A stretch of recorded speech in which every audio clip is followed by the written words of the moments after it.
안녕하세요. 저는 중국 인민해방군 총장비부 부부장 천웨이강이라고 합니다. 베이징 중앙군사위원회에서 30년간 근무하며 중국 방산 수출을 총괄해왔죠. 저는 항상 중화민족의 군사력이 세계 최고라고 확신했고, 특히 한국 같은 소국의 무기 따위는 우리 중국의 상대가 되지 않는다고 믿었습니다. 2025년 6월 17일, 그날은 제 인생에서 가장 치욕적인 날로 기억됩니다. 아침 일찍 긴급 소집된 중앙군사위원회 회의실, 대형 스크린에 뜬 뉴스 헤드라인이 저를 경악하게 만들었습니다. 폴란드, 한국 K2 전차 2차 계약 9조 원 규모 체결 임박. 저는 책상을 내리치며 벌떡 일어났습니다. 이게 무슨 소리입니까? 우리가 폴란드에 VT사 전차를 제안했는데 왜 한국 것을 선택한단 말입니까? 국방정보국장이 조심스럽게 보고했습니다. 천 부부장님, 이미 폴란드는 작년에 K2 전차 180대를 1차로 구매했고 이번에 추가로 180대를 더 구매하기로 했답니다. 총 360대, 금액으로는 13조 원이 넘습니다. 저는 믿을 수 없었습니다. 유럽의 나토 회원국이, 그것도 독일 바로 옆에 폴란드가 아시아의 삼류국가 무기를 산다고, 이건 명백한 정치적 음모입니다. 하지만 더 충격적인 것은 다음 보고였습니다.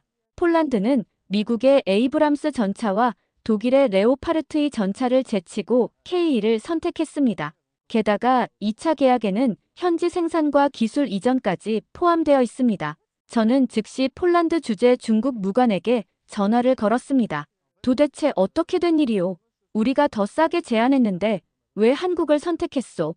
무관의 대답은 절망적이었습니다. 천 부부장님, 폴란드 국방부 장관이 직접 말하기를 K2 전차가 우리 VT사보다 모든 면에서 우수하다고 했습니다. 특히 우크라이나 전쟁을 보고 결정했다는데 무슨 소리요? 저는 화가 나서 소리쳤습니다.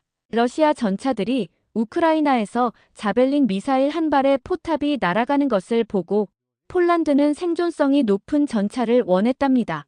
K2는 자동 폭발억제 장치와 승무원 생존 구획이 완벽하게 분리되어 있어서 저는 전화를 끊어버렸습니다. 하지만 이것은 시작에 불과했습니다.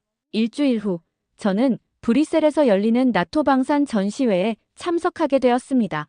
중국의 최신 무기들을 유럽에 소개하고 수출 계약을 따내는 것이 목적이었죠. 전시회장에 들어서자마자 저는 충격을 받았습니다. 한국 현대로템 부스 앞에는 각국 군 관계자들이 장사진을 이루고 있었습니다. 반면 우리 중국 부스는 한산했죠. 저는 분개하여 독일 육군 중장에게 다가갔습니다. 중장님, 같은 유럽 국가인 독일 전차도 제치고 왜 아시아 전차를 선택하는 겁니까? 이해가 안 됩니다. 독일 중장은 씁쓸한 표정으로 답했습니다. 천 부부장, 인정하기 싫지만 K2가 우리 레오파르트 2A7보다 여러 면에서 우수합니다. 무게는 더 가벼우면서도 방어력은 동등하고 기동성은 훨씬 뛰어나죠. 그럴 리가요. 저는 반박했습니다. 독일의 기술력이 한국보다 못하다는 겁니까? 숫자가 말해줍니다. 그는 태블릿을 보여주었습니다. K2는 시속 70km로 달리면서도 3.5km 떨어진 표적을 정확히 명중시킵니다. 우리 레오파르트는 정지 상태에서나 그 정도 정확도를 보장하죠. 게다가 K2의 자동장 전장치는 승무원을 3명으로 줄였습니다. 인건비가 비싼 유럽에서는 큰 장점이죠. 저는 프랑스 육군 참모에게도 물었습니다. 프랑스의 르클레르 전차도 있는데 왜 폴란드는? 프랑스 장군은 어깨를 으쓱했습니다. 우리 르클레르는 너무 비싸고 복잡합니다. K2는 가격 대비 성능이 탁월하죠. 게다가 한국은 납기를 정확히 지킵니다. 작년 계약한 180대 중 이미 100대 이상이 인도되었다고 들었습니다. 저는 믿을 수 없었습니다. 유럽의 군사 강국들조차 한국 무기의 우수성을 인정하다니. 그때 폴란드 국방차관이 연단에 올라 연설을 시작했습니다. 신사숙녀 여러분, 폴란드가 K2 전차를 선택한 것은 역사적인 결정입니다. 우리는 최고의 전차를 선택했고 이제 2차 계약을 통해 유럽 최강의 기갑 전력을 갖추게 될 것입니다. 저는 참을 수 없어 손을 들고 질문했습니다. 차관님, 중국의 VT사 전차는 K2보다 40% 저렴합니다. 왜 비싼 것을 선택하십니까? 차관은 단호하게 답했습니다. 천 부부장님, 전차는 단순히 가격으로 평가할 수 없습니다. 파키스탄이 구매한 중국 VT사 전차들이 엔진 과열로 절반이 운행 중단된 것 아시지요? 태국도 중국 전차의 변속기 문제로 고생하고 있고요. 반면 K는 극한의 환경에서도 완벽하게 작동합니다. 저는 얼굴이 붉어졌습니다. 그건 일부 문제일 뿐입니다. 우리도 개선하고 있습니다. 문제는 신뢰입니다. 차관이 계속했습니다. 한국은 약속을 지킵니다. 기술 이전도 성실히 이행하고 AS도 완벽합니다. 중국은 핵심 기술은 절대 이전하지 않잖습니까? 청중석에서 웅성거림이 일었습니다. 저는 치욕감에 몸을 떨었습니다. 점심시간, 저는 구소련 국가들의 대표들을 찾아갔습니다. 그들이라면 서방 무기보다 중국 무기를 선호할 것이라 생각했죠. 하지만 우크라이나 육군 소장의 말은 충격적이었습니다. 천 부부장, 우리도 K에 관심이 많습니다. 전쟁을 통해 깨달았죠. 승무원 생존성이 가장 중요하다는 것을. K는 탄약고가 승무원 구획과 완전히 분리되어 있어 피격 시에도 승무원이 살 수 있습니다. 우리 VT사도 그런 설계를. 저는 변명하려 했습니다. 아닙니다. 그가 단호히 말했습니다. 우리가 노획한 러시아 전차들을 분석해보니 중국이 러시아에 제공한 부품들이 많더군요. 그리고 그 부품들이 가장 먼저 고장났습니다. 반면 한국 무기는 실전에서 검증되었죠. 이라크와 아프가니스탄에서 K9 자주포가 완벽하게 작동했다고 들었습니다. 저녁 리셉션에서 저는 마지막 희망을 품고 이탈리아 국방장관을 찾아갔습니다. 장관님, 유럽의 자존심은 어디 갔습니까? 아시아 무기에 의존한다는 것이 부끄럽지 않습니까? 이탈리아 장관은 와인을 한 모금 마시고 답했습니다.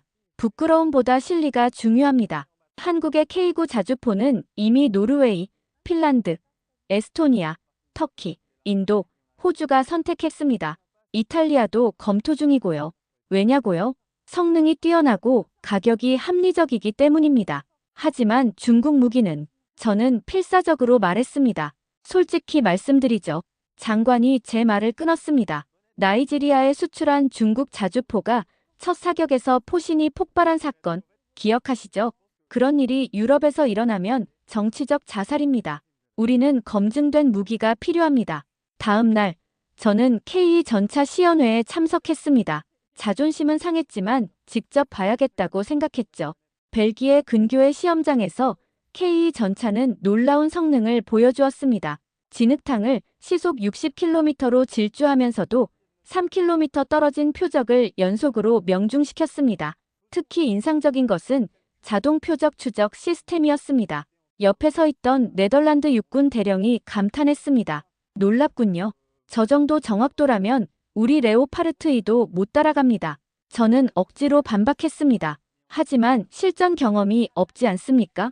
천 부부장님, 노르웨이 육군 준장이 끼어들었습니다. K의 기술은 이미 K9 자주포로 검증되었습니다. 우리 노르웨이군이 K9를 운용한 지 5년이 넘었는데 영하 40도에서도 완벽하게 작동합니다. 중국 무기는 추운 날씨에 약하다고 들었는데요. 저는 할 말을 잃었습니다. 실제로 우리 무기들은 극한 환경 테스트가 부족했죠. 시연이 끝나고 한국 현대로템 대표가 브리핑을 시작했습니다. K 전차는 단순한 무기가 아닙니다. 디지털 기술의 집약체입니다. 전차장용 파노라마 조준경, 포수용 열상 조준경, 그리고 AI 기반 위협 판단 시스템까지. 저는 속으로 비웃었습니다. AI라니 과장이 심하군. 하지만 실제 시연에서 K는 동시에 나타난 여러 표적 중 위협 순위를 자동으로 판단하고 순서대로 제거했습니다. 유럽 장교들이 환호했습니다. 이런 기술이 2차 계약분인 KEPL에는 더욱 개선되어 탑재됩니다. 현대로템 대표가 설명했습니다. 폴란드와 공동 개발하여 나토 표준에 완벽히 부합하도록 했죠. 체코 국방차관이 물었습니다. 생산은 어떻게 됩니까? 1차 계약분 180대는 전량 한국에서 생산하여 납품합니다. 2차 계약분은 절반은 한국에서, 절반은 폴란드 현지에서 생산합니다. 기술 이전을 통해 폴란드도 K 생산 능력을 갖추게 되는 것이죠. 저는 분통이 터졌습니다. 중국은 절대 핵심 기술을 이전하지 않는데 한국은 그렇게 쉽게 넘겨준다니. 쉬는 시간에 저는 스웨덴 육군 소장에게 다가갔습니다. 소장님, 스웨덴도 우수한 CV-90 전투 차량이 있는데 왜 다들 한국 무기에 관심을 갖습니까? 스웨덴 소장은 진지하게 답했습니다. 천 부부장, 한국은 북한이라는 실제 위협 앞에서 70년간 무기를 개발해왔습니다. 그들의 무기는 이론이 아닌 실전을 위한 것이죠. 반면 중국은 마지막 실전이 1979년 베트남 전쟁 아닙니까? 그래도 우리는 세계 2위의 군사대국입니다. 저는 주장했습니다. 양적으로는 그렇죠. 하지만 질적으로는 그가 반문했습니다. 스톡홀름 평화연구소 보고서를 보면 중국 무기 수출의 70%가 파키스탄, 방글라데시, 미얀마 같은 개발도상국입니다. 선진국 시장에서는 거의 지로에 가깝죠. 왜일까요? 저는 대답할 수 없었습니다. 오후 세션에서 루마니아 국방장관이 폭탄 발언을 했습니다. 우리 루마니아도 K 전차 도입을 적극 검토하고 있습니다. 300대 규모로 폴란드의 성공 사례를 보고 결정했죠. 청중석이 술렁였습니다. 저는 벌떡 일어났습니다. 장관님, 중국도 좋은 조건을 제시할 수 있습니다. 루마니아 장관은 고개를 저었습니다. 천 부부장, 우리는 이미 중국 무기를 경험했습니다. 2018년에 도입한 중국제 대공 미사일 시스템, 기억하시죠? 3년 만에 절반이 고장났고 부품 공급도 제대로 안 됐습니다. 반면 한국은 그건 초기 모델의 문제였습니다. 저는 필사적으로 변명했습니다. 문제는 신뢰입니다. 장관이 단호히 말했습니다. 한국은 약속을 지킵니다. 폴란드가 증명했죠. 계약 후 2년 만에 100대 넘게 인도했고 모두 완벽하게 작동합니다. 중국 무기는 납기 지연이 일상이지 않습니까? 저녁 만찬에서 더 충격적인 소식을 들었습니다. 노르웨이 국방장관이 발표한 것입니다. 노르웨이도 K 전차 도입을 공식 검토합니다. 우리의 극한 환경에 가장 적합한 전차라고 판단했습니다. 옆에 있던 핀란드 장군이 덧붙였습니다. 우리도 관심 있습니다. 러시아 국경을 마주한 우리에게는 신뢰할 수 있는 전차가 필요하죠. K는 그 조건을 완벽히 충족합니다. 저는 더 이상 참을 수 없었습니다. 여러분, 이건 공정하지 않습니다. 한국은 미국의 지원을 받아 천 부부장, 영국 육군 중장이 제 말을 끊었습니다. K는 한국이 독자 개발한 전차입니다. 엔진과 변속기까지 국산화했죠. 오히려 우리가 놀랐습니다. 불과 30년 전만 해도 한국은 전차를 만들 수 없었는데 이제는 우리보다 앞서 있으니까요. 스페인 해군 제독도 거들었습니다. 맞습니다. 한국의 조선 기술도 마찬가지죠. 우리 스페인 해군의 신형 호위함도 한국 조선소에서 건조를 검토 중입니다. 품질과 납기, 가격 모든 면에서 경쟁력이 있으니까요. 저는 주먹을 불끈 쥐었습니다. 유럽 전체가 한국 편을 드는 것 같았습니다. 다음 날 아침 더욱 충격적인 뉴스가 전해졌습니다. 한국 현대로템이 전날 폴란드와 2차 계약을 정식으로 체결했다는 것입니다. 9조 원, 단일 방산 계약 사상 최대 규모였습니다. 긴급 소집된 중국 대표단 회의에서 저는 분노를 터뜨렸습니다. 이건 음모입니다. 미국이 한국을 앞세워 우리를 견제하는 것입니다. 하지만 주독일 중국 무관이 보고했습니다. 부부장님, 독일 언론들은 이번 계약을 유럽 방산업계의 지각 변동이라고 보도하고 있습니다. 특히 독일 라인메탈과 프랑스 넥스터가 큰 충격을 받았다고. 그들이 무능한 것이죠. 저는 책임을 전가했습니다. 그때 젊은 분석관이 조심스럽게 말했습니다. 부부장님, 객관적으로 봐야 합니다. K 전차의 기술 사양을 분석해보면 닥치시오. 저는 소리쳤습니다. 당신 같은 패배주의자들 때문에 중국이 무시당하는 것이오. 하지만 그의 다음 말은 저를 얼어붙게 했습니다. 폴란드 국방부가 공개한 자료에 따르면 K 전차는 우리 VT사보다 장갑 관통력이 30% 우수하고 명중률은 40% 높으며 고장률은 80% 낮습니다. 회의장이 조용해졌습니다. 저는 할 말을 잃었죠. 오후에 저는 마지막 희망을 품고 터키 국방차관을 만났습니다. 터키는 나토 회원국이지만 독자 노선을 걷고 있었으니까요. 차관님, 터키는 현명한 선택을 하실 거라 믿습니다. 중국과 터키의 전략적 관계를 생각하면 터키 차관은 차를 한 모금 마시고 말했습니다. 천 부부장, 터키는 이미 한국의 K9 자주포를 운용하고 있습니다. 매우 만족스럽죠. 사실 우리도 K 전차에 관심이 있습니다. 터키까지. 저는 경악했습니다. 실용주의적 결정입니다. 한국 무기는 나토 표준과 러시아 표준의 장점을 모두 갖추고 있죠. 게다가 기술 이전에도 적극적입니다. 중국은 돈만 받고 기술은 주지 않잖습니까? 저는 반박하려 했지만 그의 말은 계속되었습니다. 우리가 한국과 공동 개발한 알타이 전차 프로젝트에서 많은 것을 배웠습니다. 한국의 기술력과 성실성을 직접 경험했죠. 반면 중국과의 협력은 글쎄요. 전시회 마지막 날 폐막 연설에서 나토 사무차장이 충격적인 발언을 했습니다. 이번 폴란드의 K 전차 대량 도입은 나토의 방어력 강화에 큰 기여를 할 것입니다. 우리는 한국을 신뢰할 수 있는 방산 파트너로 환영합니다. 청중들이 박수를 쳤습니다. 저는 치욕감에 얼굴이 화끈거렸습니다. 베이징으로 돌아오는 비행기 안에서 저는 계속 생각했습니다. 어떻게 이런 일이 일어날 수 있을까? 불과 50년 전만 해도 폐허였던 한국이 어떻게 우리를 앞지를 수 있단 말인가? 공항에 도착하자마자 저는 중앙군사위원회로 직행했습니다. 긴급 보고를 해야 했죠. 동지들, 상황이 심각합니다. 저는 무거운 목소리로 시작했습니다. 유럽 전체가 한국 무기로 돌아서고 있습니다. 한 장군이 물었습니다. 과장 아니요. 유럽에는 자체 방산 기업들이 있는데. 아닙니다. 저는 프레젠테이션을 시작했습니다. 폴란드 360대, 루마니아 300대 예정, 노르웨이와 핀란드도 도입 검토 중.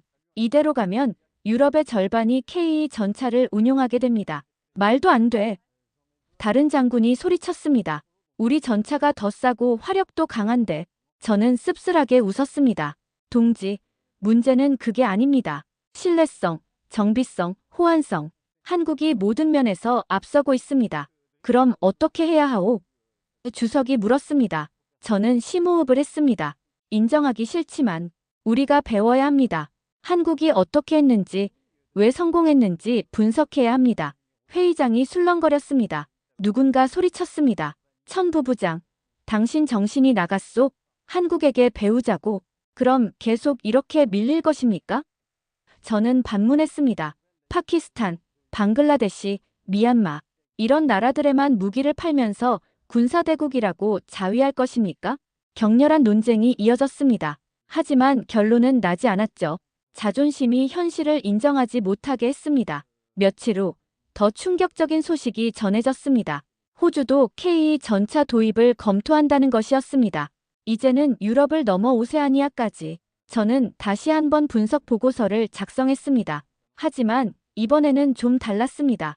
한국 방산의 성공 요인 분석, 실전 경험 북한의 위협 하에서 70년간 실전적 무기 개발, 품질 우선 불량률 제로를 목표로 하는 극도의 품질 관리, 신속한 납기 약속한 기한을 정확히 지키는 신뢰성, 기술 이전 구매국과 기술을 공유하는 열린 자세, 지속적 혁신 끊임없는 연구개발 투자. 하지만 이 보고서를 제출하자 상부의 반응은 차가웠습니다. 천 부부장, 동지가 친한파가 된 것이오. 저는 좌천되었습니다. 총장비부 부부장에서 한직으로 밀려났죠. 하지만 현실은 변하지 않았습니다. 2025년 말 루마니아가 정식으로 K 전차 300대 도입을 발표했습니다. 이어서 노르웨이도 100대 도입을 확정했죠. 저는 은퇴한 군인들이 모이는 찻집에서 옛 동료들을 만났습니다. 다들 한숨만 쉬었죠. 어떻게 이렇게 됐을까? 한 퇴역 장군이 물었습니다. 저는 쓴웃음을 지었습니다. 우리가 너무 자만했소. 중화 사상에 빠져서 현실을 보지 못했지.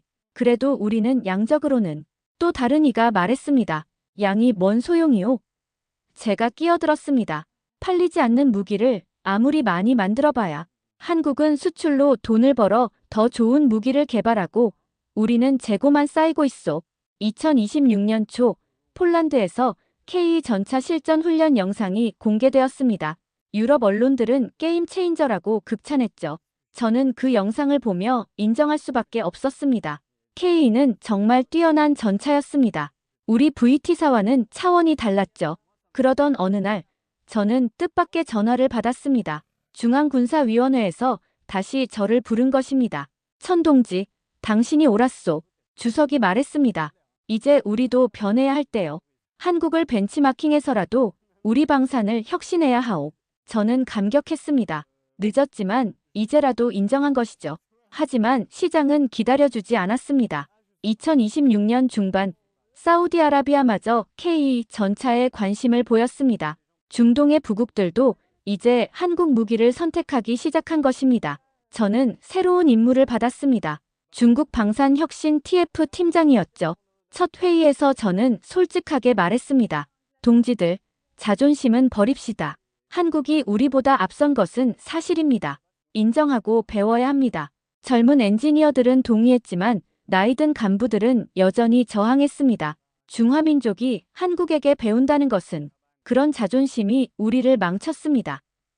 저는 단호히 말했습니다. 일본도 메이지 유신 때 서양을 배웠고 한국도 60년대에 일본을 배웠습니다. 이제 우리 차례입니다. 하지만 중국의 변화는 너무 느렸습니다. 관료주의와 자만심이 발목을 잡았죠. 2027년 폴란드가 KE 전차를 앞세워 나토 합동훈련에서 최우수 성적을 거뒀다는 뉴스가 나왔습니다. 독일과 프랑스를 제치고 말이죠. 저는 보고서에 썼습니다. KE 전차의 폴란드 수출은 단순한 무기 거래가 아니다. 이는 세계 방산 판도의 대전환을 의미한다. 아시아의 작은 나라가 유럽의 군사 강국들을 제치고 최고의 전차를 만들어낸 것이다. 하지만 당 기관지는 여전히 일시적 현상, 정치적 거래 같은 표현으로 현실을 호도했습니다. 저는 은퇴를 결심했습니다. 더 이상 거짓을 말하고 싶지 않았죠. 은퇴식에서 저는 마지막으로 이렇게 말했습니다. 동지들, 한국을 무시하지 마십시오. 그들은 작지만 강합니다. 배고픔과 전쟁의 상처를 기억하고 끊임없이 혁신합니다. 우리가 5천년 역사를 자랑하는 동안 그들은 미래를 준비했습니다. 하지만 박수는 없었습니다. 다들 불편한 진실을 듣고 싶어 하지 않았죠. 집으로 돌아온 저는 손자에게 말했습니다. 얘야, 세상은 넓다. 중국이 전부가 아니란다. 한국이라는 나라를 보렴. 작지만 강한 나라, 겸손하지만 혁신적인 나라. 우리가 배워야 할 나라란다. 손자가 물었습니다. 할아버지, 한국이 정말 그렇게 대단해요? 저는 창밖을 바라보며 대답했습니다. 그래, KE 전차가 증명했단다. 기술과 신뢰, 그리고 혁신이 얼마나 중요한지를. 할아버지는 너무 늦게 깨달았지만 너희 세대는 다르길 바란다. 감사합니다. 두 번째 사연 바로 시작하겠습니다. 안녕하세요. 장웨이입니다. 저는 중국에서 태어나 자라면서 어릴 적부터 온갖 중국 우월 사상을 주입받았습니다. 주변 사람들에게는 종종 저를 독특하다고 평가한다는 말을 들어왔지만 제 입장에서는 늘 당연한 진실만 말해온 것뿐이었습니다. 그래서인지 저는 자라면서 한국이라는 나라가 도무지 이해가 되지 않았습니다. 분명히 중국 밑에서 시작된 작은 나라임에도 불구하고 최근 몇 년간 뉴스나 인터넷을 보면 한국이 스스로를 마치 대단한 선진국처럼 떠받드는 모습이 눈에 거슬렸습니다. 어릴 때 학교에서 배운 내용도 있고 가정교육에서도 중국은 언제나 대국이고 한국은 그저 중국 역사를 따라하는 속국이라고 배웠습니다. 그런데 요즘은 아무래도 인터넷이 발달하다 보니 사람들은 제게 자꾸만 한국이 문화와 경제 발전을 이룬 근사한 나라라고 말합니다. 저는 듣기만 해도 우습게 느껴졌습니다. 중국이 이렇게 압도적인데 한국이 과연 뭘 잘했다고 그렇게 자화자찬을 하는지 납득이 되지 않았습니다. 그렇지만 저도 단순한 학생이 아니라 꽤 특이한 직업을 준비하고 있었습니다. 저는 중국 역사를 기반으로 한 각종 문화 프로그램을 기획하는 일을 해보고 싶었고 미국 대학에 유학까지 오게 되었습니다. 제 스스로를 문화평론가 지망생이라 말했지만 실제로는 중국 문화를 미화하는 인터넷 콘텐츠를 만들어 중국의 우월함을 세계에 알리고 싶었습니다. 유학을 결정한 이유도 결국은 여기서 한국을 포함한 다른 나라 학생들을 직접 만나보며 그들이 얼마나 부질없는 생각을 하고 있는지 또 중국이 얼마나 대단한 나라인지를 확실하게 입증하려고 했기 때문이었습니다. 미국 캘리포니아 주립대학교에 도착한 저는 첫인상부터 당황스러웠습니다. 분명 훌륭한 대학이고 세계 각국의 학생들이 모여 서로의 문화를 존중하며 지낸다는 얘기를 들었습니다. 그런데 이들은 생각보다 한국에 대한 호감과 존중을 대놓고 표현하고 있었습니다. 어느 날 식당에서 만난 미국인 학생이 케이팝 노래를 듣고 좋아하길래 그 소리를 들은 저는 웃음이 나와서 비꼬듯이 말했습니다. 대체 이런 창법과 안무가 뭐가 좋다고 난리인지 이해가 안 되는군요. 어차피 중국이 만든 전통음악과 무용을 표절해서 살짝 현대적으로 바꾼 것뿐이잖아요. 한국이라는 나라는 늘 중국 것을 따라하고만 있죠. 그 미국인 학생은 제가 하는 말을 이해하지 못한다는 표정으로 이 음악 스타일은 한국이 스스로 발전시킨 거다. 그리고 춤이나 뮤직비디오는 중국 것과 많이 다르다라며 반박했습니다. 저는 이미 이 순간부터 본격적으로 한국과 관련된 것들을 깎아내리는 재미에 빠져들고 있었습니다. 그리고 머릿속으로는 이곳 학생들에게 제 참된 역사 교육을 해주면서 제가 커리어로 삼을 중국 문화평론 분야에서 크게 성공할 상상을 하기도 했습니다. 얼마 지나지 않아 우리 학교에서는 여러 나라의 학생들이 모여 나라와 나라라는 주제로 토론하는 수업을 하게 되었고, 여기서 저는 제 실력을 제대로 발휘할 기회가 생겼습니다. 담당 교수는 매우 열정적인 미국인으로서 학생들이 서로의 문화를 이해하고 존중하도록 유도하는 것이 목표라고 했습니다. 그렇지만 제게 그런 이해와 존중 따위는 애초에 중요하지 않았습니다. 모든 것은 중국이 기원인 것인데 왜 억지로 다른 나라를 높이 평가해야 하는 걸까? 저는 이 수업이 저의 중국 우월론을 널리 전파하고 동시에 한국 학생들과 외국인들이 헛된 환상에서 벗어나게 만들 최적의 장이라 생각했습니다. 처음 수업에 참석했을 때 분위기는 나쁘지 않았습니다. 여기저기서 자신이 속한 나라의 문화, 언어, 역사를 자랑스럽게 소개했고 서로 감탄을 하기도 했습니다. 그런데 내심 저는 빨리 한국이라는 주제를 꺼내고 싶었습니다. 왜냐하면 한국이야말로 중국의 속국이었고 아무리 그들이 발버둥쳐도 결국은 대국인 중국의 손바닥 위에서 놀고 있다는 사실을 확인시켜주고 싶었기 때문입니다. 당일에는 수많은 이야기들이 오갔지만 살짝 아쉬운 점은 한국에 대한 이야기가 깊게 다뤄지지 않았다는 것이었습니다. 두 수도 많은 나라 이야기를 고르게 다루려 했는지 한국 문화에 대해서는 간략한 언급만 하고 넘어갔습니다. 하지만 기회는 곧 찾아왔습니다. 다음 주 수업에서는 문화와 역사 속에서 발견되는 흥미로운 사실들이라는 주제로 여러 학생들이 자료를 준비해 와야 했습니다. 저는 이때 반드시 한국에 대한 자료를 가져와 한국이 중국 문화를 그대로 모방해왔다는 증거를 제시해야겠다고 다짐했습니다. 그래서 열심히 중국에서 가져온 역사 교재들, 그리고 제가 인터넷에서 찾아본 중국이 한국보다 우위임을 입증하는 글들을 모조리 정리했습니다. 사실 이 자료들 중에는 객관적으로 보면 상당히 왜곡된 내용이 많았습니다. 예를 들어 한복이 한푸의 아류작이라는 주장, 김치가 파오차이에서 기원했다는 억지 등등 중국 내에서조차 모든 사람이 믿는 것은 아닌데 저는 이걸 전혀 의심하지 않았습니다. 어차피 한국인들 스스로가 말하는 한복과 김치니 뭐니 하는 것들 전부 우리가 먼저 시작한 것 아닌가, 한국이 자기들 것이라고 우기는 게 우스울 뿐이다, 이런 식의 생각이 저의 머릿속에 강하게 자리 잡고 있었습니다. 드디어 토론 당일 교수는 책상 앞에 서서 밝은 미소로 학생들을 둘러보며 말했습니다. 오늘은 각자 준비한 자료를 발표하고 서로 궁금한 점을 묻고 토론하는 시간을 갖겠습니다. 학생들은 순서대로 발표를 시작했고 처음에는 독일에서 온 학생이 독일의 중세 건축물과 예술 이야기를 했고 이어서 인도에서 온 학생은 인도의 다양한 전통춤을 소개했습니다. 모두들 흥미롭게 듣는 모습이었습니다. 저도 다른 학생들 발표에 그럭저럭 집중하려 했지만 사실 저는 제가 준비한 자료를 빨리 꺼내고 싶은 마음이 더욱 컸습니다. 드디어 제 순서가 왔습니다. 저는 중국에서 만든 파워포인트 자료를 띄우며 아주 당당한 목소리로 발표를 시작했습니다. 저는 중국에서 온 장웨이입니다. 오늘 제가 준비한 주제는 바로 중국이 세계에서 차지하는 역사적 위상과 주변 국가, 특히 한국에 미친 영향입니다. 그 순간 교실 안 분위기가 살짝 묘해졌습니다. 평소에도 중국 관련 이야기는 많이 나왔지만 제가 한국을 콕 집어 언급하니 다들 저를 유심히 보기 시작했습니다. 저는 자신 있게 말을 이어갔습니다. 한국은 중국과 오랜 역사를 공유해왔고 실제로 한국의 문화와 역사는 중국의 영향을 절대적으로 받았습니다. 이건 제가 어려서부터 학교와 집에서 배운 아주 당연한 사실입니다. 한국이 요즘 한류니 뭐니 떠들고 있지만 사실 그 뿌리는 모두 중국입니다. 그리고 한국이라는 나라는 원래 작은 나라였기 때문에 중국을 모방하지 않고서는 살아남을 수 없었다고 배웠습니다. 제가 말을 마친 뒤 순간적으로 조용해졌습니다. 고지어 교수님이 정중하게 질문했습니다. 장웨이, 혹시 구체적인 예시를 들어줄 수 있나? 예를 들어 어떤 문화 요소들이 한국이 중국을 단순히 모방한 것이라고 생각하는지. 듣고 싶네. 그 말이 떨어지기 무섭게 저는 한복과 김치 이야기를 꺼냈습니다. 대표적으로 한복은 한푸에서 기원했다는 주장이고, 김치라고 부르는 음식도 사실 중국에서 나온 파오차이를 베낀 것이라 배웠습니다. 또한 한국 역사의 시초 자체가 중국의 여러 왕조가 다스리던 속국 형태였다고 합니다. 최근 한국이 독립적 문화를 과장하는 듯 보이지만 결국 알맹이는 중국이 원조입니다. 교수와 학생들은 제 말을 듣고 꽤 놀란 듯 보였습니다. 특히 한국에서 온 교환학생 몇 명이 표정이 참으로 어이없다는 듯이 변했고, 미국이나 다른 나라 학생들도 납득이 안 된다는 얼굴이었습니다. 한 명이 손을 들어 제게 물었습니다. 그런데 요즘 많이 알려진 역사 자료나 여러 학계의 주장을 보면 한복과 한푸는 서로 다른 기원과 발전 과정을 거쳤고, 김치도 한국에서 나름대로의 발효 문화를 발전시킨 것이라고 하는데요.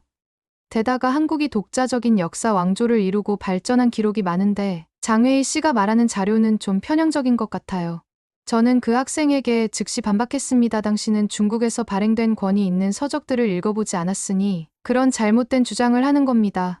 중국에서는 이미 한복이 한푸를 변형한 형태라는 주장이 정설이 된 지 오래입니다. 그리고 김치가 중국 파오차이의 변형이라는 것도 당연하게 받아들여지고요. 한국이 독자적으로 발전했다니 그건 한국 내에서 그렇게 주장하는 것뿐이지, 객관적으로 보면 다들 중국 문명의 큰 틀 안에서 움직였던 거라고요. 그렇게 제 말이 끝나자 교수가 차분히 끼어들었습니다. 장웨이, 혹시 그 서적이라는 게 구체적으로 어떤 것인지, 그리고 세계적으로 인정받는 사료나 논문에서도 같은 내용을 확인할 수 있는지 알고 싶네. 정말로 국제적으로도 합의된 이야기인가. 저는 준비해둔 중국어 교재 스캔본을 슬라이드에 띄우며 말했습니다. 이 교재는 제가 중국에서 중고등학교를 다니며 배웠던 자료이며 학교에서 사용한 정식 교과서입니다. 여기에 한국이 중국의 속국이었다는 서술이 있습니다. 국제적으로 어떤 평가를 하든 중국에서 이렇게 배우니 저는 이걸 믿고 있습니다. 강의실이 다시금 조용해졌고, 저는 그 조용함을 마치 저의 주장이 일리 있다고 인정하는 침묵이라 착각했습니다. 사실 사람들은 저의 편협한 시선에 당황하고 있었던 것입니다. 그런데 저는 제가 이겼다며 은근히 미소를 지었습니다. 그러나 고지어 교수님이 또다시 질문을 던지며 반박했습니다. 장웨이, 교재나 국가별 교육 자료는 때로는 자국 위주로 편향되어 있을 수 있다는 점을 아는 것이 중요하네. 특히나 현대 학문적 연구들은 국가주의적 관점을 뛰어넘어 다양한 사료와 학설을 비교, 검토하지. 자네가 말한 한복이 한푸에서 기원했다, 혹은 김치가 파오차이에서 시작됐다 하는 이야기는 많은 전문가가 동의하지 않는다네. 문화는 상호 교류로 발전하는 측면이 있으니 일부 양국 간 영향이 오갔을 수는 있겠지만 자네처럼 한쪽이 모든 걸 베꼈다는 식의 단정은 사실과 많이 다르다네. 저는 이 말을 듣고 기가 막혔습니다. 제게는 중국 교과서만큼 권위적인 자료는 없었고 제가 아는 지식은 그게 전부였으니까요. 그래서 좀 더 공격적으로 나갔습니다. 교수님, 한국은 그저 대국인 중국을 흉내내며 세계에 진출하려고 애쓰는 나라입니다. 한류라 불리는 음악과 드라마도 사실 중국의 고대 극에서 파생된 것이라고 배웠어요. 그리고 제가 보기에 한국 음식이며 전통문화라는 것들도 깊게 파고들어 보면 모두 중국 것과 흡사합니다. 왜 모두가 한국에 열광하는지 도무지 이해가 안 됩니다. 그러자 교수님은 깊은 한숨을 내쉬고는 이렇게 말씀하셨습니다. 장웨이, 자네가 배운 내용이 있고 자네가 자부심을 갖는 것은 이해한다네. 하지만 이 수업의 목적은 다른 문화를 폄훼하거나 왜곡하는 데 있지 않다네. 사실 여부를 검증하려면 다양한 자료를 교차로 살펴야 하며 섣불리 확정지을 수는 없어. 한국의 문화가 중국에서 전해진 부분도 분명 있겠지. 그러나 한국이 오랜 세월 독립적인 왕조와 문화 발전을 이룬 점 또한 역사적으로 증명되지 않았나. 자네가 배운 교과서가 세계적인 학계와 전혀 다른 관점을 담고 있다면 그 교과서가 편향되었을 가능성도 고려해야 하지 않겠나. 저는 교수가 무슨 말을 해도 듣지 않았습니다. 오히려 그 말이 저를 더 자극했습니다. 제 생각에 저 미국인 교수야말로 제대로 된 중국 역사를 모르는 것 같았습니다. 그래서 저는 큰 소리로 맞받아쳤습니다. 교수님은 미국인이니 중국을 잘 모르겠죠. 저 또한 한국 사람들이나 외국 사람들이 실제로 뭘 믿든 상관이 없습니다. 어차피 한국이라는 나라는 중국 밑에서나 존재감을 겨우 유지하던 속국이었고 그 근본이 지금도 달라진 건 없어요. 중국이 이미 전 세계에서 인정받는 대국인데 다들 괜히 한국에 현혹되어서 과대평가하는 중이라고요. 그 말에 강의실 곳곳에서 웅성거림이 커졌습니다. 특히 한국인 교환학생으로 보이는 이가 얼굴이 크게 달아올라 당장이라도 반박하고 싶어 하는 듯 보였고, 몇몇 다른 나라 학생들도 어이없다는 표정이었습니다.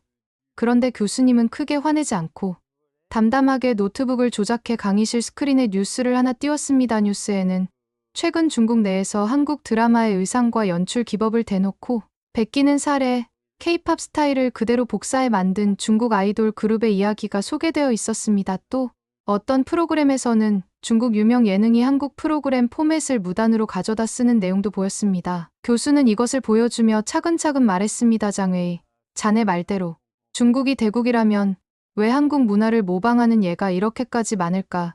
물론 중국이 오랫동안 역사와 전통을 이어온 것은 사실이고 인구나 영토도 거대하지, 그러나 문화적으로 세계에서 가장 대단하다고 스스로를 치켜세우려면 남의 것을 표절하거나 베끼지 말아야 하지 않겠나. 최근 중국 내에서도 한국 콘셉트를 살짝 바꿔서 자국 문화처럼 포장하는 일이 잦다네. 정작 정부 차원에서는 한알령을 외치면서 뒤에서는 몰래 한국 콘텐츠를 소비하는 사람이 많다고 뉴스에서도 종종 보도되지. 자네가 말하는 한국은 중국 미치다라는 논리에 비해 현실은 꽤나 달라 보이는군. 저는 순간 할 말을 잃었습니다. 저 뉴스 화면을 보니 분명 제가 평소에 즐겨 보던 중국 오디션 프로그램이 한국 프로그램 방식과 세트 구성을 너무나 똑같이 베꼈다는 사실이 떠올랐기 때문이었습니다. 그렇지만 제가 물러설 수는 없었습니다. 더욱더 고집스럽게 말했습니다. 하지만 저 표절 사례들은 극소수이고 원래 중국이 먼저 만들었던 아이디어를 한국이 가져갔다가 다시 중국이 되찾아오는 과정일 뿐입니다. 마치 고향에서 떠난 아이가 돌아오는 것과 같죠? 교수님은 그저 이런 부분을 모르고 계신 것 같습니다. 제가 중국어로 된 자료를 드리면 분명 제 말에 공감하실 겁니다. 그 순간 교실 안에서 웃음이 터져 나왔습니다. 저도 왜 웃음을 터뜨리는지 이해가 되지 않았지만 제 눈에는 학생들이 저를 조롱하는 것처럼 보였습니다.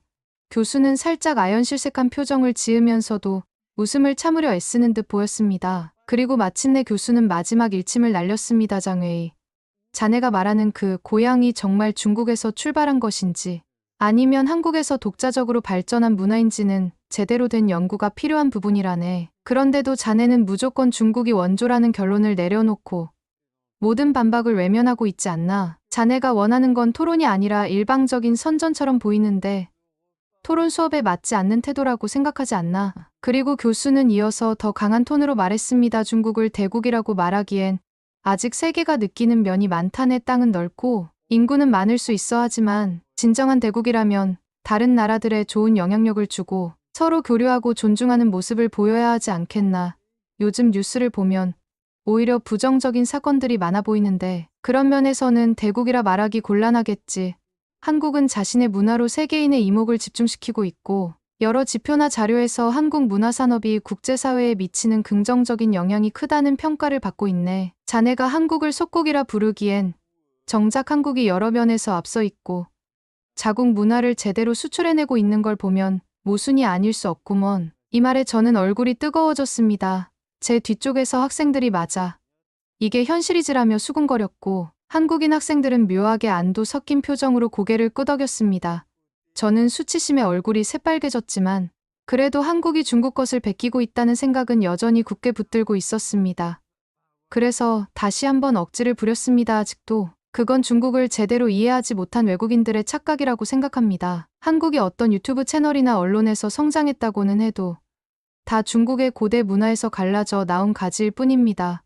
교수님이 아무리 그런 뉴스를 보여주며 중국이 한국 문화를 표절한다고 해도 정작 중국인들은 그렇게 생각 안 합니다. 그리고 우리의 자부심은 여전합니다. 그러자 교수는 마지막으로 아주 큰 목소리로 말했습니다. 자네가 원하는 대로 이야기해보지. 자네가 한국을 소국이라 부르는데 정작 중국이 대국이라 말하기엔 무언가 부족하지 않나. 스스로 대국이라 하면 그에 맞는 성숙함과 책임감이 따라야 하는데 최근 몇 년간 글로벌 이슈들을 보면 중국이 보여주는 행태가 과연 대국에 의문이 드네. 자네가 주장하는 것처럼 한국이 무조건 중국의 문화 하위 호환이라면 왜 세계인의 시선과 수요는 한국 쪽으로 쏠리고 있을까? 이 한마디가 떨어지자 교실은 잠시 정적이 흘렀습니다. 그러고 나서 여기저기서 박수가 터져 나왔습니다. 교수의 말에 공감한다는 뜻이었습니다. 저는 그 광경을 보며 억울함과 분노로 가슴이 터질 것 같았습니다. 이 사람들은 왜 이렇게 무지한 걸까? 중국이 이렇게까지 발전한 시대인데도 한국 따위를 떠받들며 저렇게 열광하다니. 하지만 그 순간 제가 아무리 설득을 해봐도 소용없었습니다. 이미 분위기는 교수의 발언에 환호하는 학생들로 가득 차 있었고, 몇몇 학생들은 고개를 돌려 저를 안쓰럽다는 눈으로 보기도 했습니다. 마치 제가 소중한 진실을 놓치고 있으며 고집불통으로만 보이는 듯 했습니다.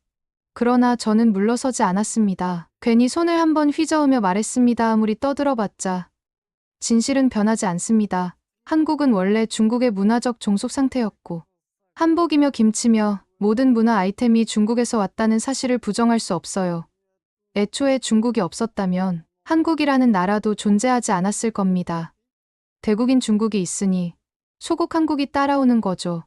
저는 그걸 확신합니다. 그 말에 누군가가 또다시 큰 웃음을 터뜨렸고, 교수님은 더 말을 붙이지 않았습니다. 이미 제 태도가 바뀔 것 같지 않다고 판단한 것처럼 보였습니다. 수업은 그날로 마무리되었고, 저는 한국인 학생들과도 완전히 껄끄러운 사이가 되었습니다.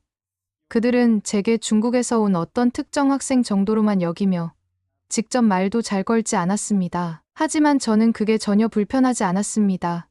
오히려 저들이 중국 대국의 위험을 인정하지 않고 있으니 내가 더욱더 중국의 진실을 알리는 데 힘써야겠다라는 결심이 생겼습니다. 다음번에 무슨 주제가 될지 몰라도 기회가 닿는 대로 한국이 얼마나 중국에 빚지고 있는 나라인지, 그리고 중국이 얼마나 훌륭한 대국인지 알리고 싶었습니다. 하지만 그 뒤로 교실 안팎에서 마주치는 외국인 학생들은 저를 볼 때마다 살짝 미간을 찌푸리거나 그냥 피하려고 하는 기색이 뚜렷해졌습니다. 심지어 중국 출신 유학생 중 일부는 제게 은근히 거리를 두었습니다.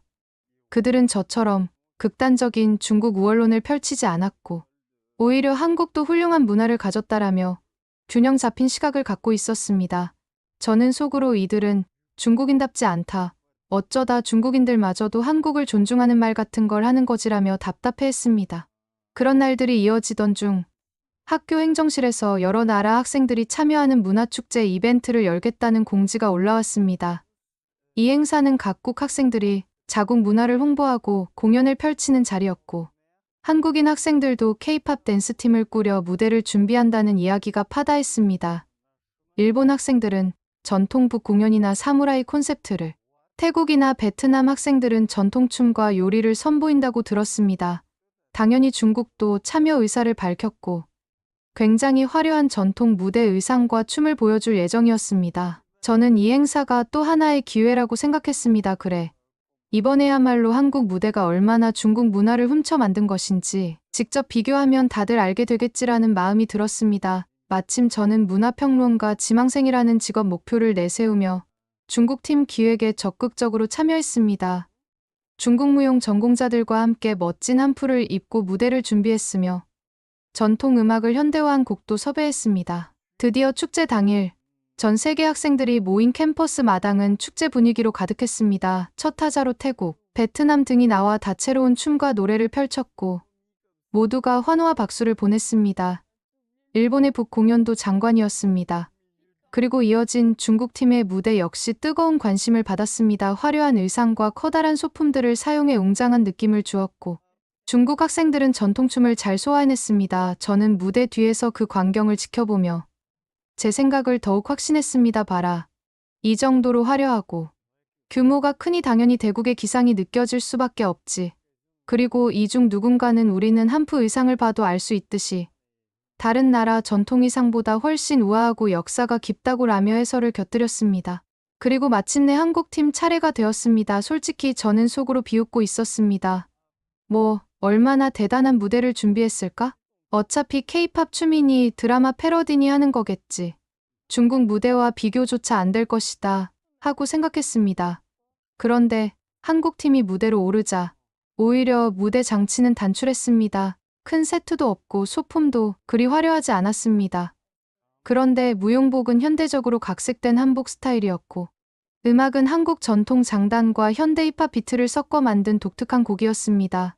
처음에는 약간 생소했지만 이내 사람들은 그 신선함에 매료된 듯했습니다. 한국팀은 전통과 현대를 융합시켜 노래와 춤 그리고 뮤지컬 같은 연기를 펼쳤습니다. 무대가 진행될수록 관객들의 환호가 점점 커졌습니다. 어느 순간에는 마치 K-팝 콘서트장에 온 듯한 뜨거운 분위기가 형성되었습니다. 특히 한국어와 영어를 적절히 섞은 노래 부분에서는 관객들이 따라 부르기도 했습니다. 더 놀라운 건 한국에서 온 학생들뿐만 아니라 다른 나라 학생들도 함께 무대에 올라 협연하는 장면이 있었다는 것입니다. 그들은 간단한 한국어 가사까지 준비해 함께 불렀고, 이를 본 관객들은 감동한 듯 아낌없는 박수를 보냈습니다. 저는 그런 광경을 보고 충격받았습니다. 어째서 이렇게 많은 사람들이 한국 문화를 좋아하는 거지? 하고 말입니다. 역시 제 판단이 맞았다고 여기고 싶어서 저는 속으로 이렇게 변명했습니다. 저건 사실 중국의 전통음악이랑 춤을 섞은 거야. 한국인들이 베껴간 거라고. 실제로 음악 어딘가에 중국 전통 리듬과 비슷한 부분이 있었는데 저는 그걸 물고 늘어졌습니다. 틀림없이 한국이 중국 것을 또 모방해서 뒤섞어 놓았겠지. 하지만 다른 사람들은 그걸 알아채지 못하는 거야. 하고 말입니다. 그런데 공연이 끝난 뒤 중국 학생들마저 한국팀 무대가 정말 대단했다라며 찬사를 보내는 걸 들었을 때 저는 엄청난 배신감을 느꼈습니다. 왜 같은 중국 학생들이 한국 무대를 칭찬하고 있지? 우리가 더 크고 화려한 무대를 했는데 왜 한국팀 무대가 더 멋지다는 얘기를 하지 하고 속이 부글부글 끓었습니다. 그런데 축제를 지켜보던 다른 나라 학생들과 교수들도 한국팀에게는 문화 융합의 진수라며 극찬을 보냈습니다. 결국 마무리 시간에 담당 교수는 무대 참가 팀들에게 간단한 피드백을 줬습니다.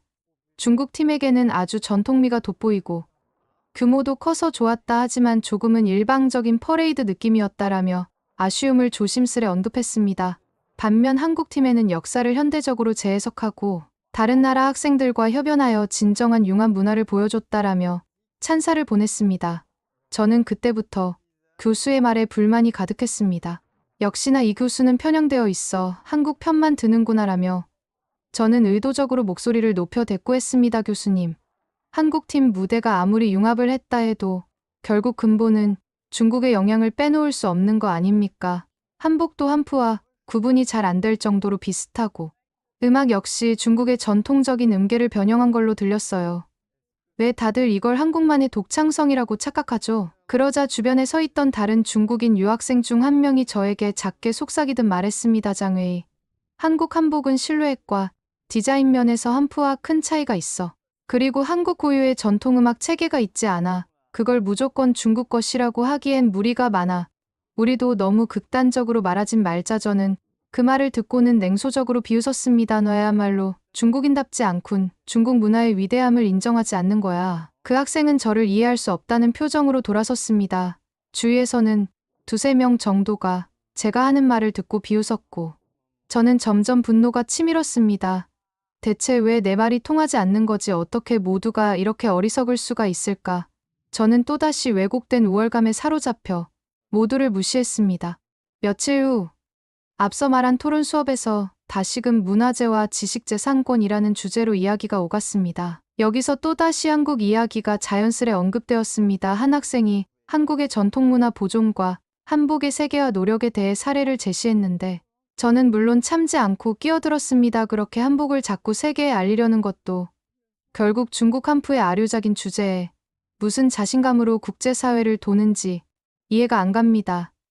이건 명백히 중국 문화를 한국이 훔쳐갔다고 생각합니다. 그러자 그 학생은 고개를 저으며 말했습니다. 장웨이, 한복과 한푸는 전체적인 형식에서 확연한 차이가 있고 역사적으로 확인된 자료도 많아. 한복은 한국 왕조 시대에 맞춰 발전해왔고 현재 세계인이 알고 있는 패턴과 디자인이 확립된 것은 조선 왕조 시기야. 이는 중국과 별개로 발전된 문화야. 물론 양국이 서로 영향을 주고받은 적은 있지만 자네처럼 완전히 한국이 훔쳤다고 단정하는 것은 잘못된 결론이야. 저는 이를 악물고 다시 고집을 부렸습니다. 음악이며 의상이며 전통 행사며 전부 중국에서 먼저 존재했던 것들이다. 한국이 스스로 발전시켰다고 우기는 건 요즘 그들의 자기과시일 뿐이죠. 그때 교수님이 나지막이 한숨을 내쉬며 말했습니다. 장웨이, 그간 수업을 함께 해보니 자네는 상대의 주장을 들으려 하지 않는 것 같네. 토론은 서로의 관점을 듣고 근거를 비교하는 과정인데 자네는 이미 결론을 정해두고 다른 목소리를 부정만 하고 있지 않나. 저는 교수에게 이렇게 대꾸했습니다. 왜 제가 결론을 정해놓았다고 하십니까? 그냥 사실을 그대로 말할 뿐입니다. 교수님이 오히려 중국 역사를 제대로 알지 못하니 저를 이해 못하는 거죠. 제가 보기에 한국의 문화가 이렇게까지 띄워지는 건 미국처럼 잘 사는 국가들이 한국 문화를 오락용으로 소비하기 때문이지. 진짜 역사적 진실과는 거리가 멉니다. 순간 교실 안공기는 더욱 무거워졌습니다.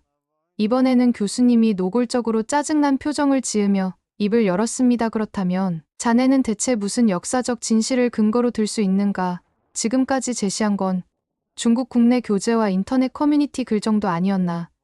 세계학계의 주류 견해나 객관적 자료는 고려하고 있는지 의문이군. 그러자 저는 원래 제 의도대로 치밀하게 준비한 말을 꺼냈습니다. 중국이 수천 년 동안 동아시아 문화를 주도하고 주변국에게 많은 영향을 끼친 것은 사실입니다. 이를 전 세계가 인정해왔고요. 실제로 한자 문화권이라는 말이 있지 않습니까? 그런데 왜 중국 문화가 한국보다 격이 낮다거나 혹은 베끼고 있다는 식의 주장을 들어야 합니까? 저는 그런 말이 터무니없다고 봅니다. 교수님은 한참 저를 뚫어지게 보더니 다시 한번 스크린에 무언가를 보여주었습니다. 이번에는 중국의 한 유명 앱에서 한국 관련 예능 프로그램을 무단으로 번역해 제공하며 심지어 자기들 오리지널 콘텐츠인 것처럼 가장한 사례였습니다. 또 중국 아이돌 그룹 댄스가 K-팝 안무와 너무 유사해 표절 논란이 생긴 동영상을 함께 띄웠습니다. 그리고 교수는 말했습니다. 장외.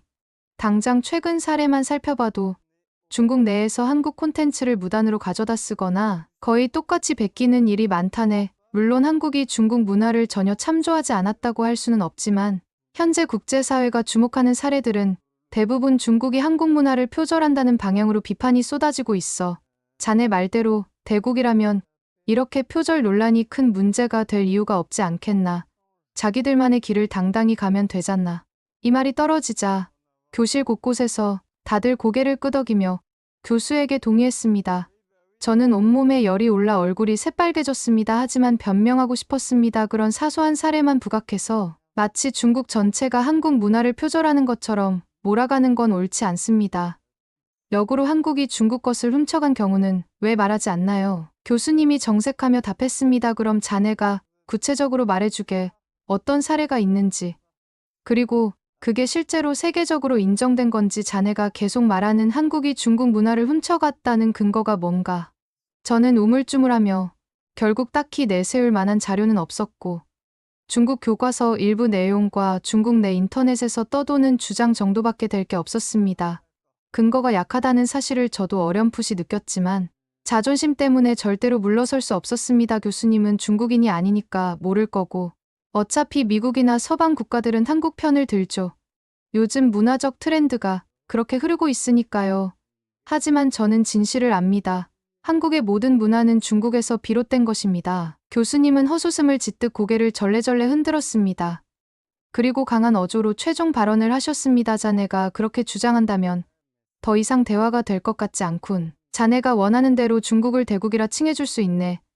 다만 그렇게 부르기엔 정작 하는 짓이 소국보다도 못하다는 것은 자네 자신도 느끼고 있지 않나. 요즘 전 세계 뉴스들을 보면 중국 정부의 정책이나 여러 국제 문제에서 보여주는 모습은 무례와 독선으로 비치는 경우가 많네. 진정한 대국이라면 다른 나라를 존중할 줄 알아야 하고 자신만의 오리지널 문화와 가치를 지속적으로 발전시켜야지.